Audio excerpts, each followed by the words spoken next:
Hello everybody and welcome back to part 2 of forging a railroad spike knife. And in today's episode we're going to be doing some grinding on this. As you can see, I've already done a little bit of grinding. I did some shaping on the blade, made it a little bit, prettier, I guess you could say. Added that finger choil, and I took it to the wire wheel and I cleaned off all the scale and stuff. Some of the stuff you didn't see in part 1, after I ended part 1, I said I might do a little bit extra forging on the blade. I did do a little bit. I mostly just straightened out the bevels, and then I quenched it. I tried to quench it in some used oil, but I believe the used oil had too much, I don't know, it had something in it. So after that I had to quench it in water in order to actually get it hard. And it did harden. It's pretty hard. And it seems to be able to hold an edge. I'm not exactly sure, but this is mostly just for fun anyway. So at least that's what people say whenever they're not entirely sure if a knife is hard or not. But anyway, I'm torn between two different types of handle materials. One, this big old slab here. This is a burl of maple. It's a maple burl, and I'm also torn between it and this little piece of cedar here.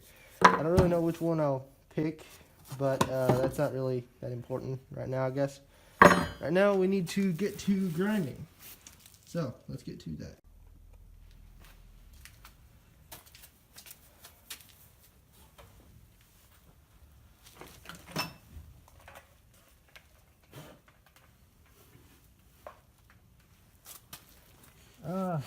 This dust mask is cold.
Okay, that's the handle pretty much ground. Yeah, it's really hot. It actually was burning part of my glove there while I was holding on to it.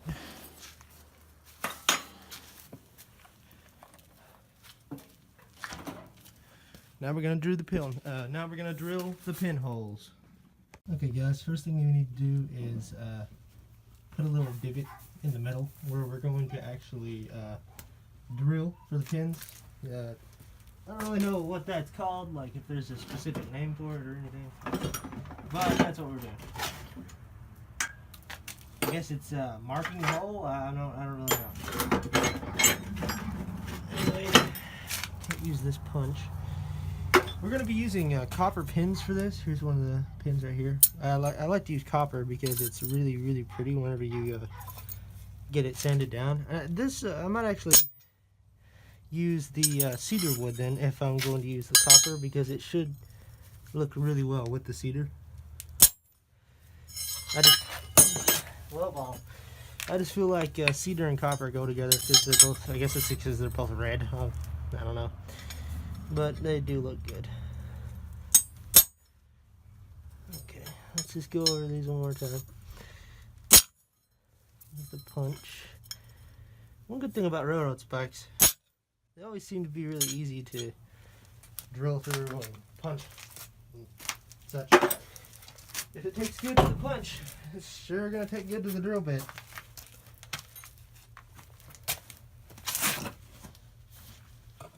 Okay guys, the pinhole on this is 11/64 of an inch. I don't really know what that is in metric. I wish it was metric. I like using metric drill bits a lot better. They're a lot easier. I mean, seriously.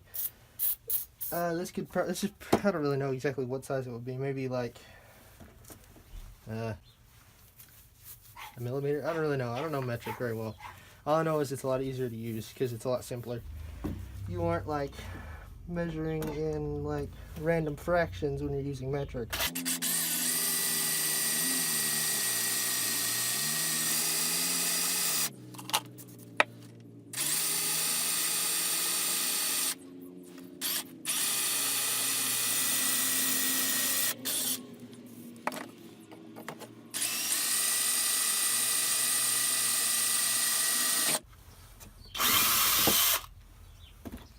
One down. 2 more to go. Just get fun wire brush. I really need to organize this place better. Probably right in front of my face, wasn't it? Was it up here with me or something? No, it's on the ground. Metal shavings. Now for hole 2. Hopefully I'm not blocking the camera the whole time I'm actually doing this. Probably am, like an idiot.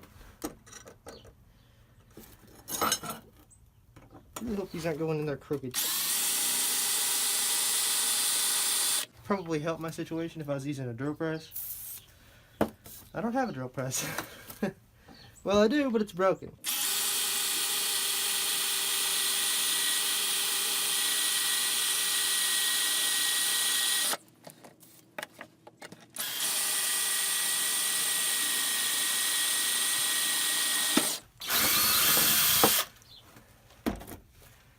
Two down, 1 to go.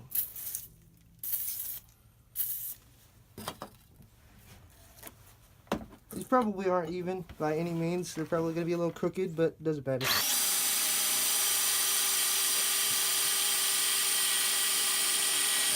As you can see, the further away from the blade, the easier it is to drill through.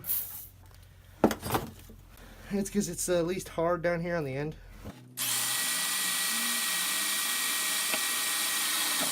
Okay, that's the last hole. Now we need to see if the pins actually fit in the holes.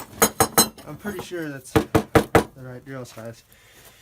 I might have to hog out the holes a little bit with the drill bit, though. Sometimes I have to do that because this type of steel isn't exactly the best, so it doesn't. Well, it'd probably help if I was actually using the right side of the pin. It's a little bit warped. The pin is. I need to straighten it out a little bit. Get a hammer here.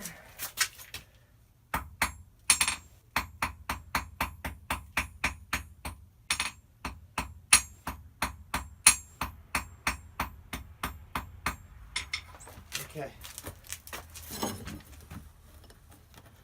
Nope. I'm gonna have to hog out the holes a little bit.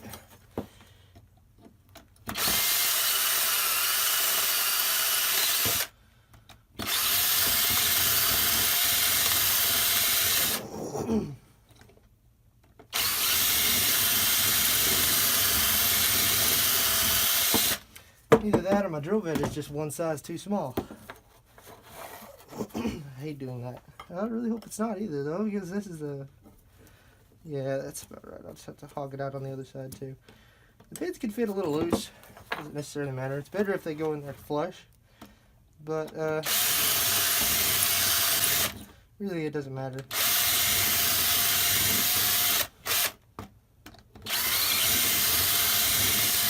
Sometimes you have to drive them in there, but, I mean, you know... Oh. Next, we're going to be cutting out the handle. Okay, guys. We're going to go with the cedar. I would really like to use the walnut. It also looks good with the copper pins. But walnut is a really hard wood to cut, especially whenever all your tools are a circular saw, files, and a handsaw. I really don't want to handsaw out that, and I've used the jigsaw before. But jigsaws are unruly. I'd rather not have a jigsaw blade stab into my hand. So we're just going to cut out a few scales of this cedar. and use them.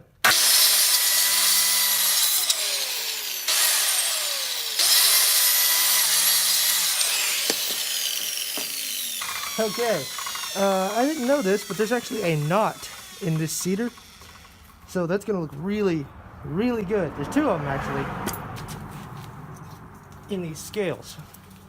Now, we just need to drill the holes in the scales. Well, first I'm gonna smooth them up a bit.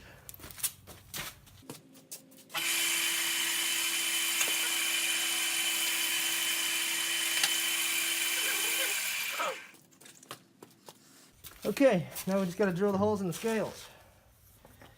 Now, we gotta be kind of careful when doing this because these are very easily broken, cedar is.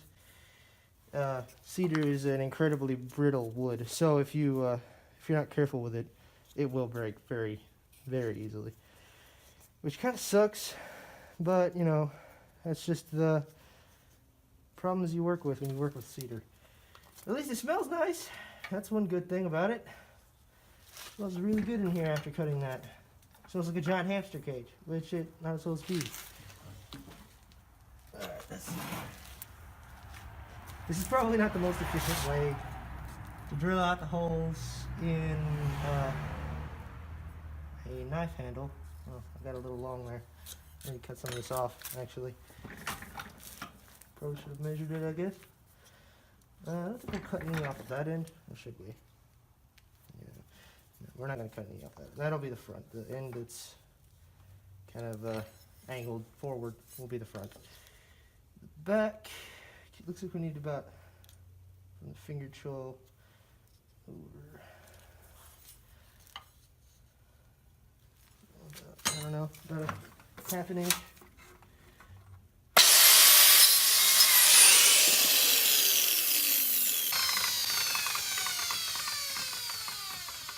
Okay, that's better.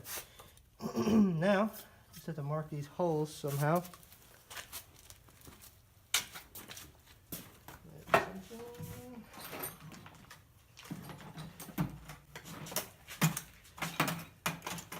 Well, let's see here.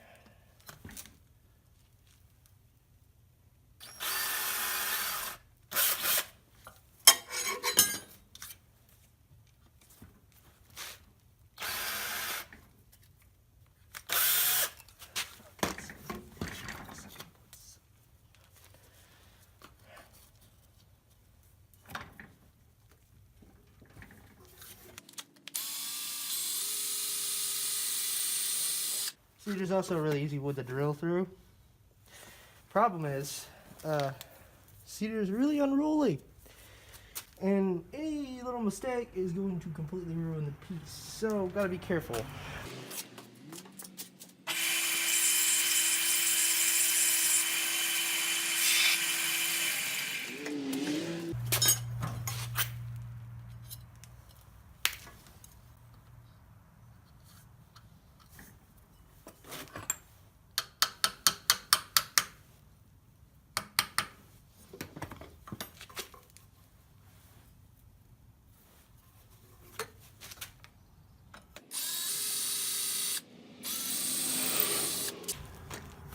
Another task that could be really, really simplified with a drill press. Okay, since the garage is a mess, actually makes it a lot easier to find my tools on the floor. That's nice. Let's just do that. This is probably the wrong way to do this, but I found that it's actually the easiest way to do this, but easy is not always the best. For very obvious reasons.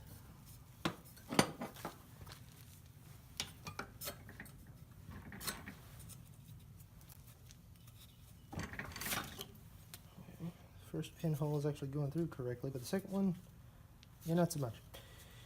But that's to be expected. There's always problems whenever you're working with these. Working with cedar.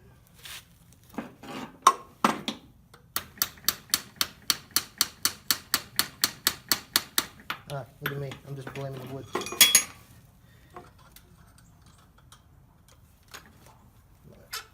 flawed way of doing things probably that's actually the problem.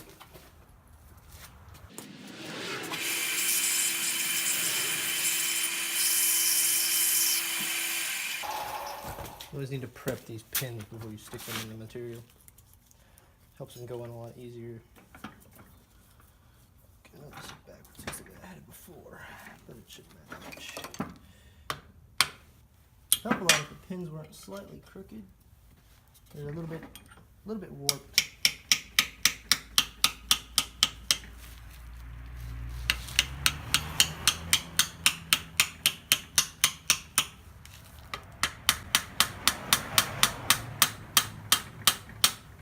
Problem with copper pins and brass pins in general, well, mostly copper, they tend to warp really badly in the wood, so it's really annoying. But you know, it's just something you gotta get used to. Gotta sharpen them, etc. Sharpening them does help a lot whenever they go in there.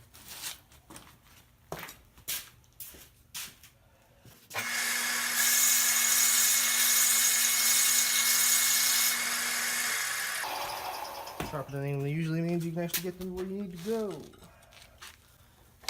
without having to worry about them not fitting correctly. Okay, I think that's all three pins, mostly all three pins. It's just in my head. Whenever I'm hammering on this, I'm saying, please don't break, please don't break, please don't break. Over and over in my head, so maybe asbestos will smile down upon me and not break the cedar.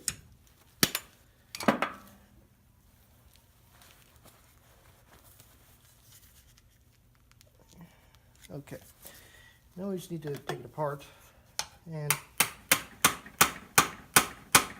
well, hopefully it'll fit together.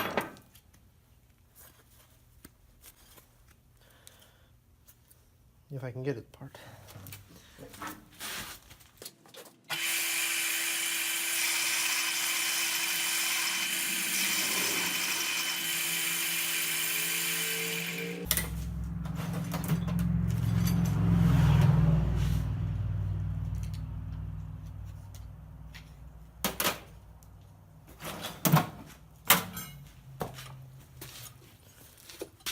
Now, I gotta make sure not to lose these bloody pins for one thing.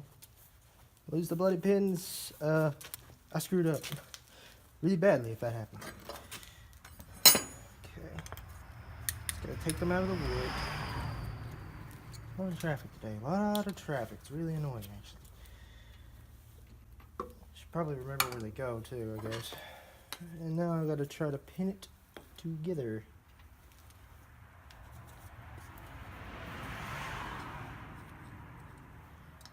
Get my finger a little bit.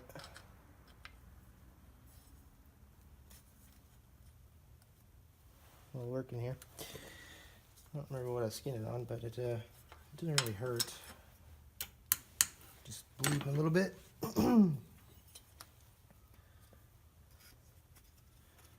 Another thing about sharpening the end of these pins,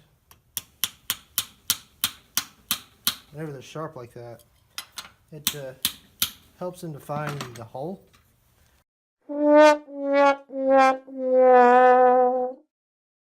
Okay guys, the last part, making the handle, kind of got cut off, but in the last parts that there wasn't much left of what I was doing. All I did was I dry fit the handle, and I sanded the scales down with a flap disc and my bench grinder. I put ends on the insides of the scales, that way I don't screw up and accidentally put them on the outside. I also left the pins sticking out of this one just in case.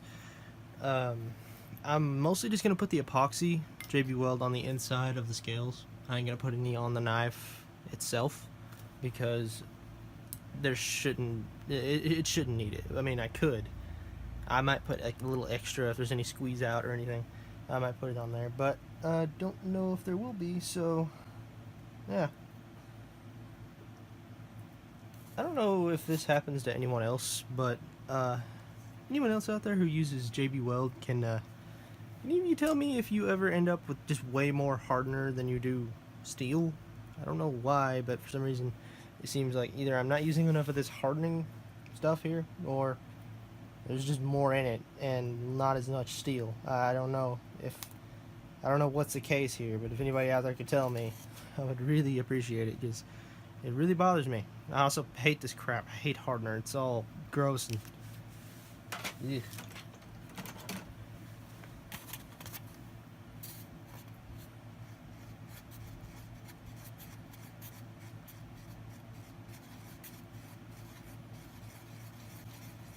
Probably terrible lighting in this room. I apologize.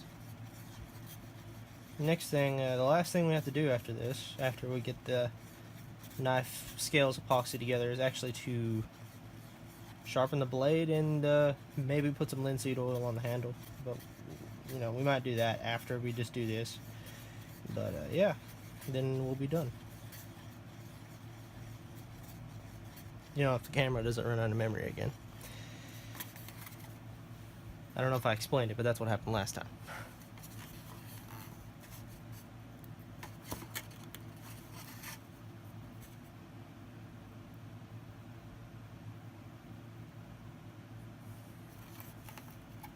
Sometimes I like to drill little holes in the inside of these scales in order to actually assist with the JB Weld sticking to the scales. Whenever you do that, it creates little crevices, obviously, inside of the wood in order for the epoxy to get down inside of, and that makes it pretty much hold on to the wood like 100 times better. Well, I don't know about 100 times, but, well, certainly much, much better than it would if it was just normal. I didn't do it this time because it's really cold outside, and I don't like being out there when it's cold like that. Well, normally cold weather doesn't bother me, but yeah. Worst part about epoxy is getting it on your hands and not being able to wipe it off because you don't have paper towels around you. And wiping it on your pants would be a death sentence. Okay, that's one scale glued. Normally I use a paper plate for this. I figured a bowl would be better. I was wrong. You should always use a paper plate instead. That way you can set your work down whenever you're working on it. Like I know I said it like I said it a minute ago. I'm not gonna put any glue on the blade of this. Well, not on the blade, but on the handle of this knife. I'm gonna put it only on the scales, and here I go, putting it on the dang blade because I can't set the knife down because it'll get epoxy everywhere. It can't be trusted.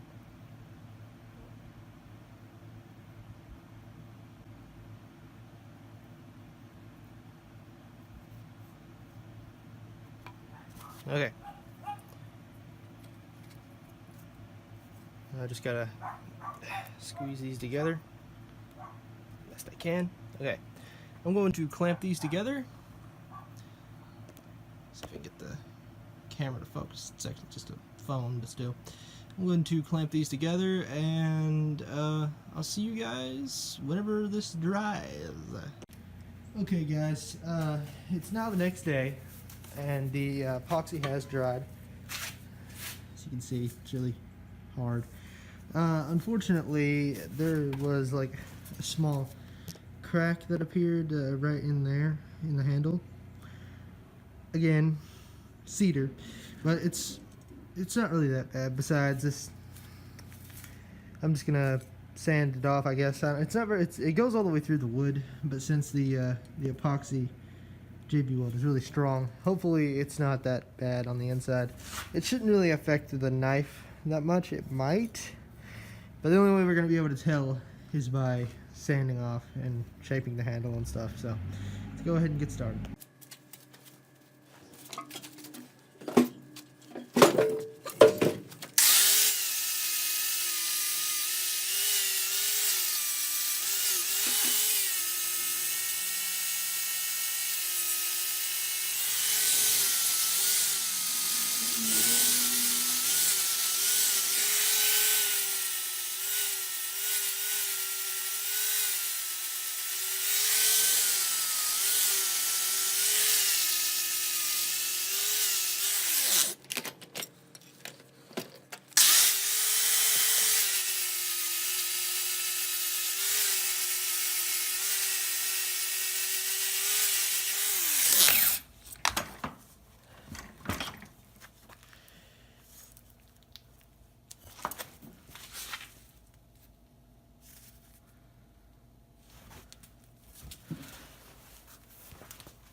Okay, you guys, the handle on this is, I think it's sufficiently ground down.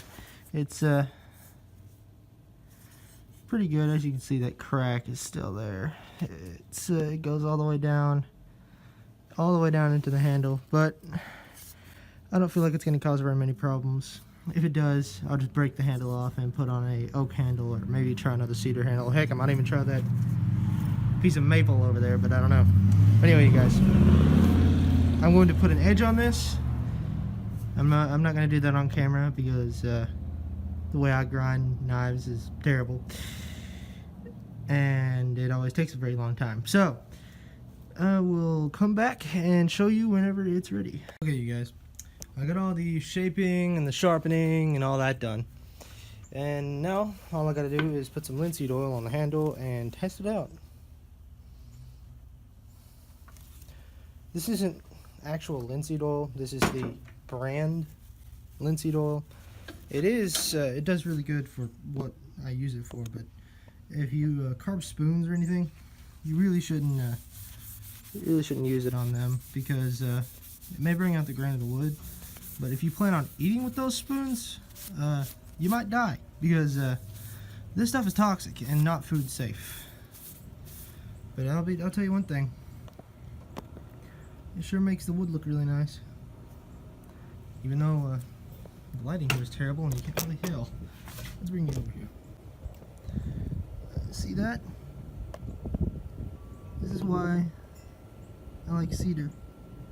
Come on, camera. This is also why I hate cell phones. Maybe if well, let's try to zoom in on it. Yeah. Nope. Well, it's not. It doesn't seem like it's gonna focus, or it certainly doesn't want to. It's like, oh hey, I want to focus behind what you're holding in front of me. There we go. Yeah, there's that big giant crack in the wood. Looking pretty good though. Other than that, I think I shouldn't have cut off as much as I did from the handle. I should have left on. Probably should have left what I had what I cut off on there, because it left this big gap back here. I really don't like that, but it's I don't know. I might cut off some antler from a deer or something and glue it back there. That would look pretty nice, honestly. But yeah, be right back. Show you how it works, testing it out. Okay, you guys, the knife is sufficiently sharpened, and the linseed oil is mostly dry enough to use. So we're gonna test it out. This is a piece of sycamore. This knife isn't exactly meant to be a chopping knife. It's more of like, I guess, like a kitchen knife or a skinning knife, or just really any knife that's not meant to be chopping into sycamore. But we're gonna try it anyway.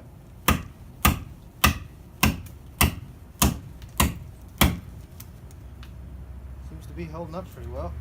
Chopping pretty well too, actually. In my opinion, the bonus to having this big lump on the back is when you're chopping on something, the knife can't really slip out of your hand. It's like a, I don't know, a really big pommel or something.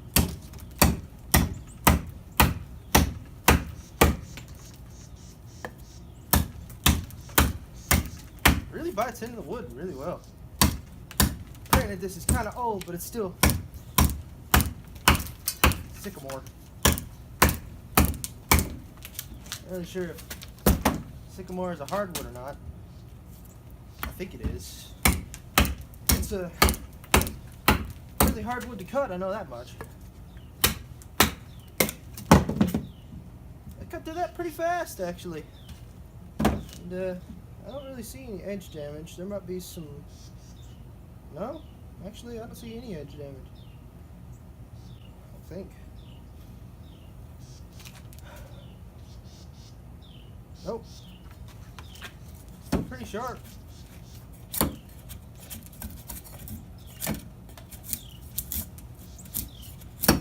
I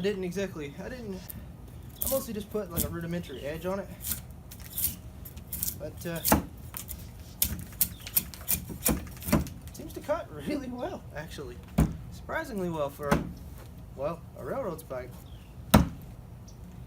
I think I hit a nail.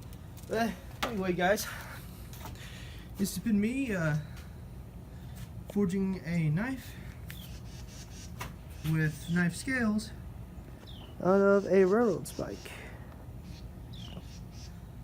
Well, trying to zoom in on the knife there doesn't work. Instead, I'll just go over there and get it. I'd like to thank you guys for watching. Go back over into the light so we can actually see the bloody knife. Let's just stick it down there on the banister. You can't tell me that doesn't look nice. Even you naysayers out there of railroad spike knives can't tell me that doesn't look nice. Well, I'm sure you can, but come on. Look at it. I think it's really nice, actually. Even with a giant crack in the handle. But anyway, guys, thanks for watching. This has been Mr. Calypso 84. Please comment, like, and subscribe. And I'll see you in the next video.